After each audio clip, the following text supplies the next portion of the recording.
And welcome to Weather and Ag in Focus on this Monday, October 6th, 1:07 in the afternoon. Temperatures out there in the 50s, and we are looking at a nice fall day out there today after a wind machine hit the state yesterday. Boy, oh boy, it was a windy one. I'm Chief Meteorologist Dean Wysocki, along with our Ag Director, Bridgette Readel. Bridgette, how was your weekend? Windy, as you said. Yes. You didn't blow away, though, so that's good. Us short but people are closer to the ground. We have less to deal with.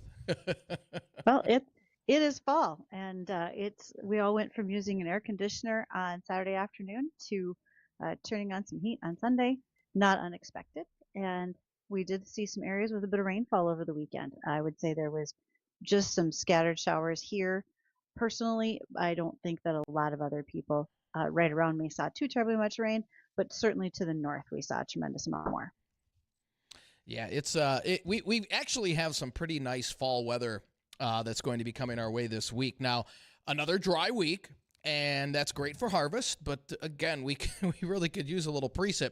Now, the start of the LRC cycle is today. So what we can gather now, just by looking at this week, is we're going to start each cycle with generally above normal temperatures, because we're going to be above normal through this weekend. The next couple of days, we're looking at temperatures close to normal. But overall, the general trend this week into the weekend is going to be above normal temperatures. So what we know then is the start of each cycle throughout the winter and spring and into summer.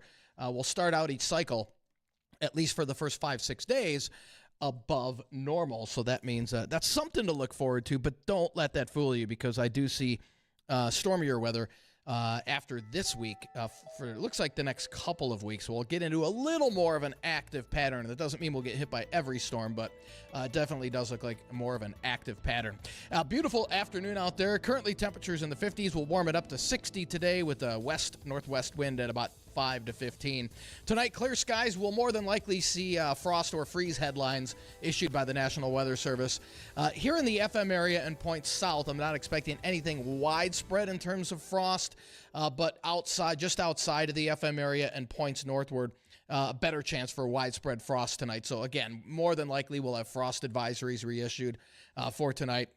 With temperatures dipping down into the mid-30s most areas and light winds, and then plenty of sunshine for the rest of the week. After highs tomorrow around 60 with light winds. It does turn windy on Wednesday with temps in the 70s, and then it looks like we're in the 70s for the rest of the week and into the upcoming weekend. So a really nice stretch of weather. I do see rain coming in here, though, on Sunday as a cold front approaches. So other than that, we have dry weather all week leading up to Sunday. So again, great news for harvest, and we're going to be touching on our last segment, and we'll have some pictures up on our live stream as well about we had some new news issued today from the National Weather Service about the Enderlin tornado back in June. So you'll want to stay tuned for that. Some pretty interesting information, updated information on that.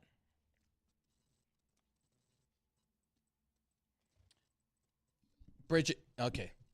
There we go. I've seen a lot of the video. I've seen a lot of the comments that folks have been making, and it was a rough night everywhere. I'm a little thankful I wasn't necessarily in Enderlin that night. We had our own troubles here, but unfortunately, we still had a loss of life in that storm. It was a traumatic weekend. There was a lot that happened. So, to many of those who lived through it, glad you're here. It was rough. No doubt about it. And like I said, thankfully, we've got a quiet week ahead this week. And I've had a lot of emails already, Bridgette. Hey, what does this upcoming winter look like? And it's just be patient. Be patient. The new LRC cycle just started, so we'll have a better handle on this over the next 30 to 45 days. We'll be able to give a much better outlook as we head into the winter months. More than likely, from some early indications, is it's not going to be like the last two winters. Not a guarantee, but that's the first signals that we're starting to see. So we'll see exactly how that irons out over the next 30 to 45 days. Well, with all of the things that have happened, and we potentially could see some rainfall down the road, that just means things get a little bit dirty. Don't forget to haul them into the new Coral Laundromat especially if you have those clothes that are like your shop clothes, you've been working on equipment. Those rain days are super helpful to get ahead on breakdowns and repairs. Even the rugs from your shops can go in. They've got heavy duty washing machines that can handle pretty sizable loads, and you can drop off or take care of yourself with self-service right there. But you can find them over on Veterans Boulevard at 3620. They are open, ready for business for you. Tomorrow, we are going to be joined by one of our assistant ag directors, and we're going to be met with John Caldor. John is sponsored by Cass County Farm Bureau. Thanks to them and all of the things that they do to support youth across Cass County and beyond. Cass County Farm Bureau, one of their pillars is ag education, and I couldn't be more excited to play into that with them by having students join us on air where they are our co-hosts for the day. Tomorrow, I think John's going to have a pretty exciting day as we get a chance to talk about things like the Big Bud tractor and so much more. Today, we will have a guest joining us here after a little while. Michael Peterson is with U.S. Commodities. For those of you who are going to be asking questions, you can always do that. You can reach us on the JLA Insurance phone line, 701-293-9000. Also, we have emails open for you at weatherorag@flagfamily.com. Thanks for following us on Facebook, YouTube, and Acres TV. Many do, and we greatly appreciate it. For those who have been thinking about, okay, fall, it's cooling off. Maybe I'm going to start thinking about some fall fertilizer. What are my options? A couple of things to keep in mind. Anhydrous ammonia is probably the most well-priced relative to other nitrogen options at this point.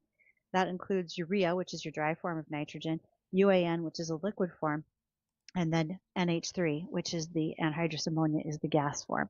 So it's pretty available in the current pipeline, but keep in mind, right here in the Red River Valley, we don't have near as many locations as we once did that carry anhydrous ammonia. Regulations have changed over time. It's a little more restrictive.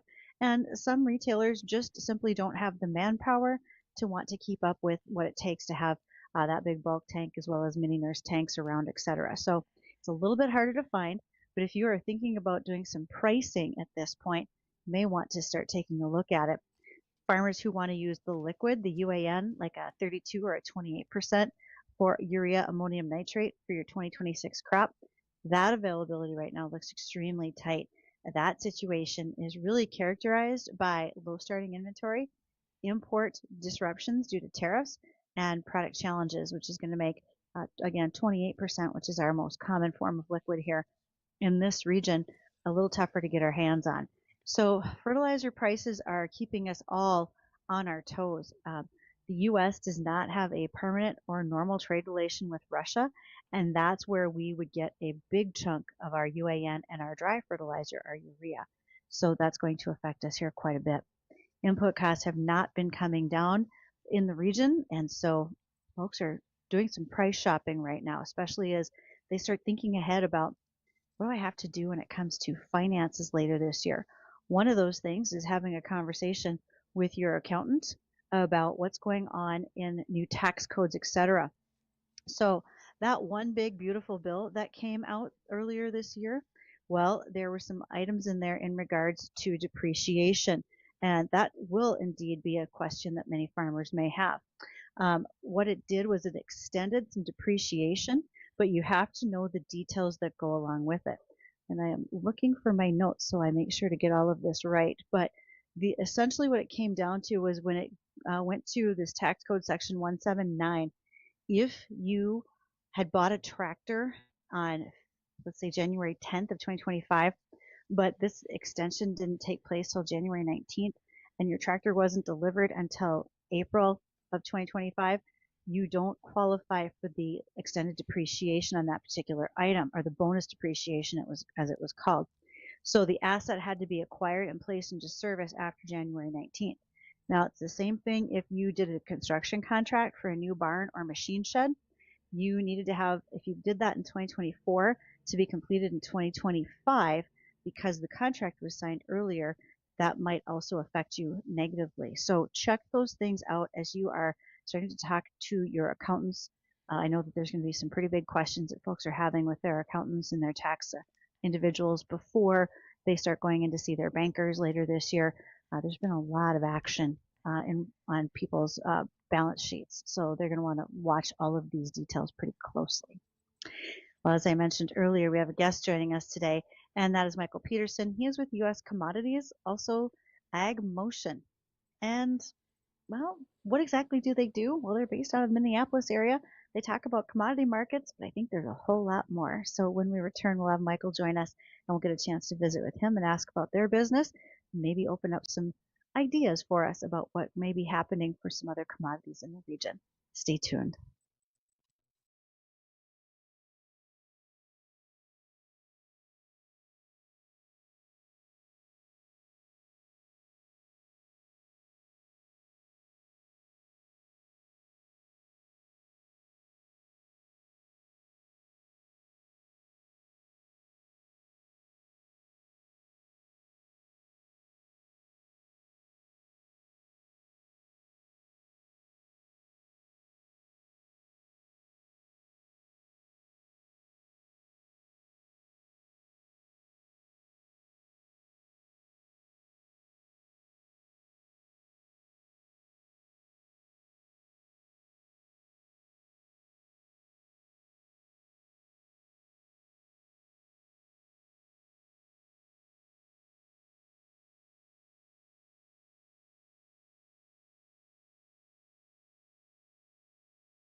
We want everything in our lives to run smoothly, whether it's doing our laundry at the new Coral Laundromat or if we are working with Chris Sherman over at Tech Support Farm to make sure that what happens with our cybersecurity doesn't encounter any hiccups. In fact, Chris is going to be part of a USDA webinar next week talking about cybersecurity in its specific to agriculture and alerting about 1,000 different professionals as to ways that we can do better to protect ourselves. So keep him in mind. Check him out at techsupportfarm.com to make sure that you have the most up-to-date cybersecurity for your farm and agribusiness, because right now, with commodity prices the way they are, nobody wants to lose any extra dollars that they weren't planning to. All right, we want to visit today with Michael Peterson. He's with U.S. Commodities. And Michael, when I say U.S. Commodities, tell me what that means as far as your company name and so forth, other than immediately I just think about the commodities of crops that we raise in this region. Hey, so U.S. Commodities was founded years ago, late 90s, and we've covered a wide range of feed ingredients to row crops, to where now we're also including lumber and dairy ingredients. So we have offices here in the U.S., Canada, Mexico, and Europe. So yeah, we cover quite a few different markets.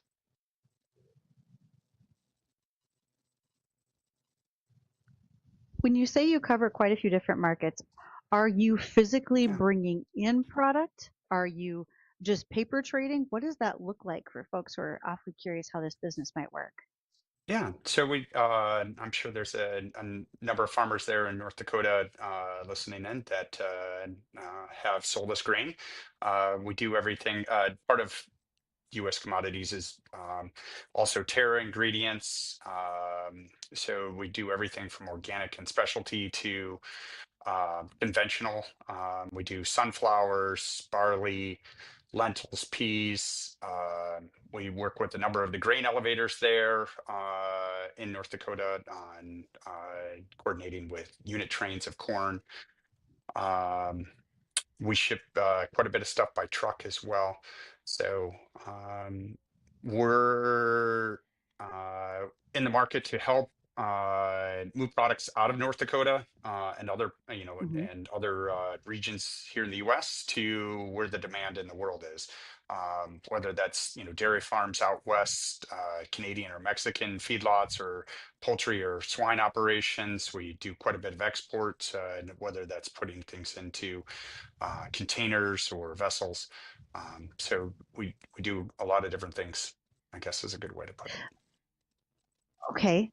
When you talked about containers, putting Yeah. things on vessels, et cetera, do you have kind of your Yeah. top 5 hit list of countries that you trade with in particular, areas that might be somewhat newer markets for this region?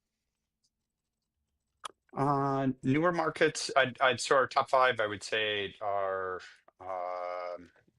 would be the Philippines, Korea, uh, Indonesia, um, Japan, and then Saudi Arabia. Um, Okay. so, and that's with different ingredients. China used to be up there years ago at the top of our list. I would say as China has moved off that list, we started to look into different markets. We're doing more stuff into Central and South America than what we have in the past, and working with the U.S. Grains Council, North Dakota Trade Office as well to find additional customers, whether that be in Southeast Asia, North Africa. Europe actually is, Spain in particular has continued to grow as a customer for many Hmm. of our feed and grains. So, yeah. And One of the things, oh, go ahead, Dean. You go ahead. yeah, Michael. Obviously, commodities are an important thing in our economy. And what have the tariffs done so far to commodities? Obviously, that can't be helping, correct? They're certainly not. Again, China was one of our bigger trading partners, but that's continued to be a rocky road. But with the tariff situation, that's made things only worse, I guess, into that particular market. India also has traditionally been a potential good market when it comes to peas and lentils. And at this point in time, I would be very apprehensive on doing anything very far out there, just knowing the unsteady relationship that we have in the current tariff regime that we have going with that. Um, so in general, yeah, tariffs have definitely given us pause, even with Europe. and things that we do Mhm. there. We're trying to keep more of our business in just a couple months ahead of time, and the buyers really are uncomfortable at getting too far ahead of things at this point in time as well. So it makes whether it's contracting with growers or looking at our logistics a lot more complicated than what they have been in the past, is there's just more uncertainty out there. When you think about some of those countries that you mentioned, like the Philippines, Indonesia, Japan, what are they buying?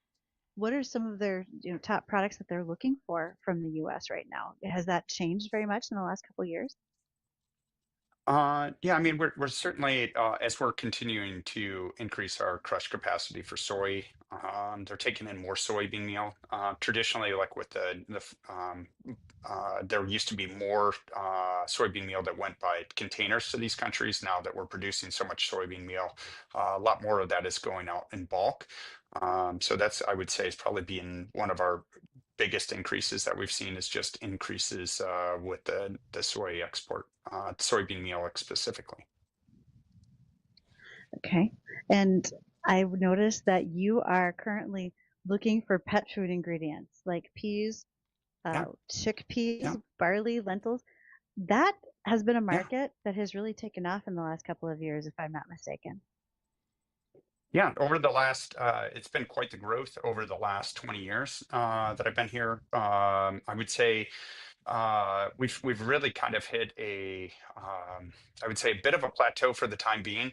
There were a number of times, over, if you go back even 5 or 7 years, there were still a number of ideas on maybe what was to come. But I feel like the pet food manufacturers are, um, as far as new trends, it's been more so like on the freeze dried or raw has been kind of the more, we'll call them trendy things that have been out there Hmm. in that industry.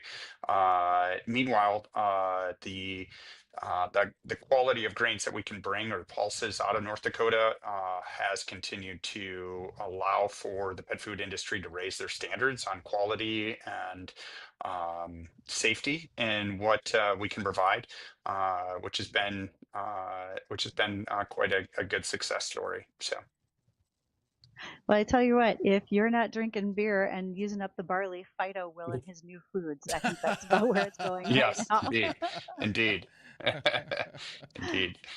So More yeah, questions to come for you, Michael, because I know that you say please, U.S. commodities, but also ag motion. So when we return from bottom of the hour yeah, news, let's talk about, are those two separate things? And then also North Star risk yeah, management and what that offers for farmers. yeah, So we'll do that when yeah. we return.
The new video is up, the last one for Here We Grow 2025, and it features Thor Buildings.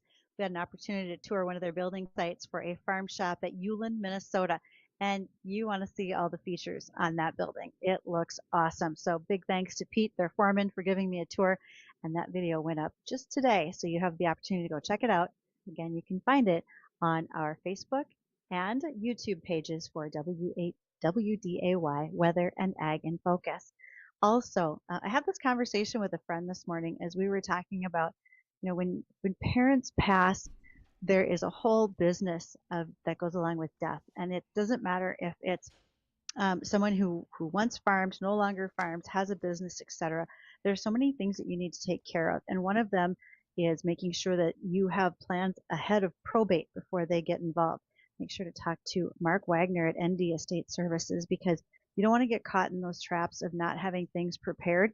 Mark can walk you through the items that are most important for you and your family members before such a thing should happen. Our guest with us today is Michael Peterson. He's with U.S. Commodities and Ag Motion, but I don't know the difference between the two, Michael. What is that? Yeah, fair question. So EggMotion is the parent company, and EggMotion has beneath it U.S. Commodities, which is the largest division that does feed and grain. We have Terra Ingredients that does specialty and organic, North Star that does risk management, and then United Bioenergy, which is a group that does marketing for dry distillers grain and wet distillers for ethanol plants. Okay, that's quite a few different So areas, and one of it them you is, touched on. yeah, Yeah, I mean, you're pretty much looking at any crop that we can raise in this 5-state region that you guys could be taking indeed. into consideration right off the farm. Yeah, indeed. Yeah, we handle everything from flax, barley, sunflowers, corn, soy. So a long list, and like I said, lumber. Um, as well, dairy ingredients. But yeah, North Star is our division that works as well directly with farms, whether you're a livestock producer or a row crop farmer, helping to make those marketing decisions on when to either lock in your inputs or um, sell out your grain or livestock is a complicated things. They've been doing that for longer than I've been in the business, for a number of years. So and they've done a fantastic job. That's Mark Schultz, Jason Ward, and others. But they put out a newsletter every week, as well as making recommendations for their growers. When you say that about risk management, I think there's a lot of people in ag who we don't even hear those words. It doesn't register for us as to what they do.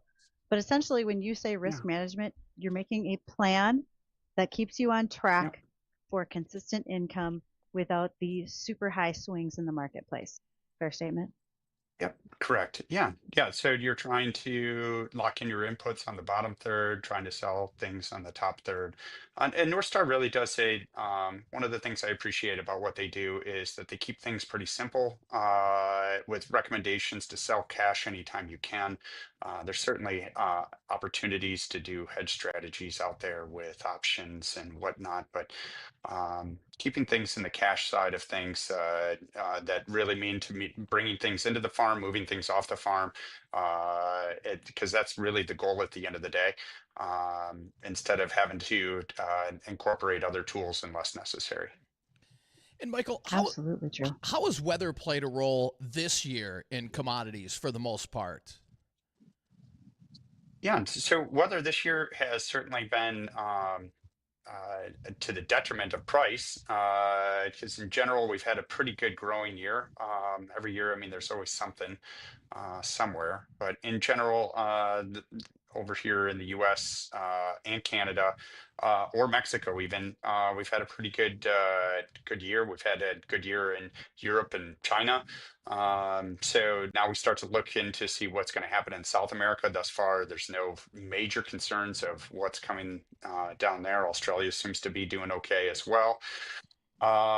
So it really we're given the number of acres that we planted this year, we're looking at a large crop, even if it comes off of the high record numbers that they're putting out there, right? So um, really it's put us with a crop that's concentrated not in just here in the Midwest, but really kind of across the country. So and that allows for smoother logistics with a widespread crop like what we're going to have, and for a consistency in how end users will be able to get that. So so it's a good sign for the livestock producers across the country, knowing that they're going to be able to get feed or grains when they need it.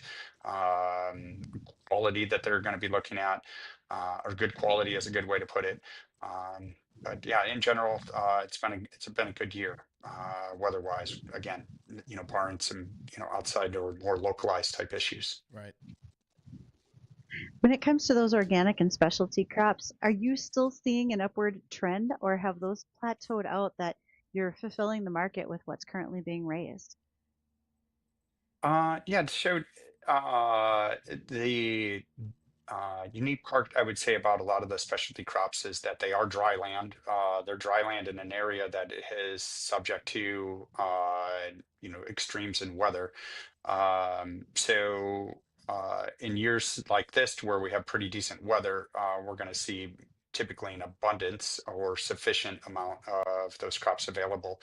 And really, guys said a number of farms do take the risk on putting those into storage, knowing that if there is that opportunity ahead with poor weather one year, those are the crops that are likely to have the biggest upside.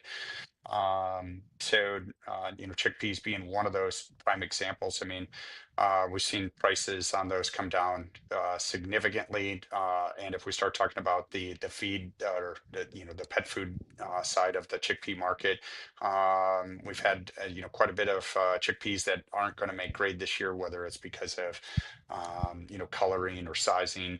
That market is really, it's about almost half of what it was, which is hard to believe. Hmm. Yeah, no kidding. I mean, for a while there, chickpeas were really the hot commodity, you might say. I Yeah, was just excited to yeah, see flax on on the sheet that I picked up from you at Big Iron yeah, because not enough people talk about yeah. flax. It's a fabulous It is. crop. I It's a mean, it's great a crop. pain to grow, It but is. I love the crop. It is. Yes. So, Yeah, and that's again, we've had a pretty good run on numbers here. Old crop really kind of sparked up here back in July, and in fact, Canada was importing flax from the U.S. here for a bit. That market has since kind of cooled down as we figured out, where flax was going to be coming in here for new crop, and that market is kind of tempered down, but nonetheless, it's still a pretty good market out there. glad to see that because there are still the old dogs that are still proving to be true and new again when people are excited about using a crop like flax. So, uh, Michael, are there any Yeah, last thoughts that you want to make sure that our farmers and our listeners are hearing from you today? I would say, it's always wise to, call around, especially if you have quality issues. This year, especially, when, we've seen some variation in quality out there. So don't be shy to give us a call to see if we can help out, or call in to others. We're always a big proponent to at least try to give advice, or try to find other markets, because yeah, it's definitely a continuing changing world out there. And what you used to do doesn't necessarily always isn't the best strategy for going forward. So Sometimes we got to change gears. So, where can folks find more information about U.S. commodities? you can find us at our website, agmotion.com, or uscommodities-ag.com. Or you can give us a call at 612-486-3880. Excellent. Well, Michael, thanks for the time today. We much appreciate it. Yeah, yeah, most definitely. This is great. So thank you so much for the invite. Thanks, Michael. Well, we're going to take a quick break here, and when we do come back, we are going to hit on the updated information we told you about with the Enderlin tornado. Some pretty interesting stats that are just being released on that. So we'll have more on that, and we'll hit a couple of ag topics when we come back. Don't go anywhere.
And welcome to Weather and Ag in Focus, 1:48 in the afternoon. And the National Weather Service, Bridgette, just reclassified that Enderlin tornado up to an EF5. And that means we've had, after doing some more extensive research, they did realize that the peak wind gusts exceeded 210 miles an hour. Pretty incredible. And let's see, I'm going to read what the National Weather Service put out on this. The excess of 210 mile an hour wind gusts occurred during the time of the train derailment south of Enderlin.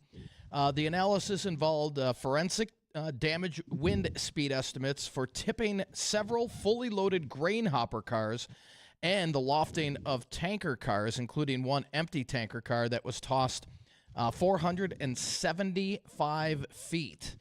The max wind speed also correlates to the maximum strength on the radar estimate as well. Other high-end damage indicators that have been reanalyzed and adjusted to include damage to the trees near the Maple River east of Enderlin and damage to the farmstead on Highway 46. Further analysis of the trees surrounding the Maple River showed extensive damage throughout the entire river valley, with only stubs of large branches or large trunks remaining and debarking with a kind of sandpapering effect. Trees, some of them were just absolutely decimated, with wind damage determining that on the farmstead to be completely destroyed, with the foundation considered to be swept clean. That's very indicative of EF5 strength winds. Let's see what else here. That's about it with that. Now, with the EF5 strength, again, they're estimating that wind speeds were above 210. The length of the tornado when it was on the ground was just a little over 12 miles, with a maximum width at 1.05 miles. Unbelievable. Usually, I mean, you get a max width of a mile in a tornado, and that's usually indicative of an EF5. Which is exactly what we saw after more research was done on this. And if you want to know more on this, just log on to our website. I've got some pictures and the exact report from the National Weather Service. Again, that was just released late this morning. So, Addison, you've got that up on our screen. If you could scroll down just a little bit, there is actually on this report a photo, or at least a drawing, that renders what the tornado situation looked like. So that's the one right there, sir. It looks as though this tornado was effective for 19 minutes, which is a terrifying amount of time for the amount of damage that could happen. And so, Dean, if you look at this graphic, you'll see the longer than a mile length of this EF5 tornado. Also, just to the southeast of it, near Sheldon, shows an EF0, and then on the north side of this, to the northeast, it shows an EF2. So did the EF2, was it spawned by the EF5? Did they meet at some point? Were they completely separate tracks? What do we know about that? That was two separate. Those were two separate tornadoes. So the one, I see. Paths did not cross. Correct. Yes, that's correct. Okay. Yeah, as we scroll through some of these photos, you get photo credit from a number of folks here. Yeah, there's a great picture there. That was probably one of the better photographs of the tornado, close to its peak strength right there. Scroll down on that, Addison, and you'll see the pictures of the grain carts. I mean, that were absolutely, just tossed. And those were full grain carts as well. And that's what the National Weather Service was talking about is, all right, these winds were absolutely above 210 at this time frame right there. These are railroad cars that were indeed loaded. A loaded railroad car can weigh somewhere in the neighborhood of 143 tons. Okay. It can vary slightly depending on the crop that's inside of it, et cetera. But you'll see that not only were they ripped off the track, you can see, according to the photo that Addison's showing right now, where coming from a recently planted field, probably from the south, as it crossed over this track, you can see where all of the dirt from the field, sorry, Sarah, I'm saying dirt right now because this is no longer a good organism. It blew over those tracks and completely filled in that rail line and then knocked over the cars, actually turning them out into the field. It took one of the tanker cars that was empty, moved it about 475 feet into the field. You'll see debris such as even the wheels for those rail cars lying out in the field to the north. My understanding is rail cars are not exactly permanently fixed to those wheel assemblies, and so that would probably explain why they so easily moved in as far as this wind was concerned. But anything that's moving at 210 miles an hour is going to be a little hard to slow down, you might say. Right. And Addison, scroll down there. I want to show some of that tree damage as well near the Maple River, where keep going down, where, I mean, these trees were completely uprooted, showing the whole root system there. Down a couple more there, Addison. And let's see if we've got it. No, anyway, so there's, again, you can log on to our website, WDAYradionow.com. We've got all those pictures up there on how these trees were totally debarked.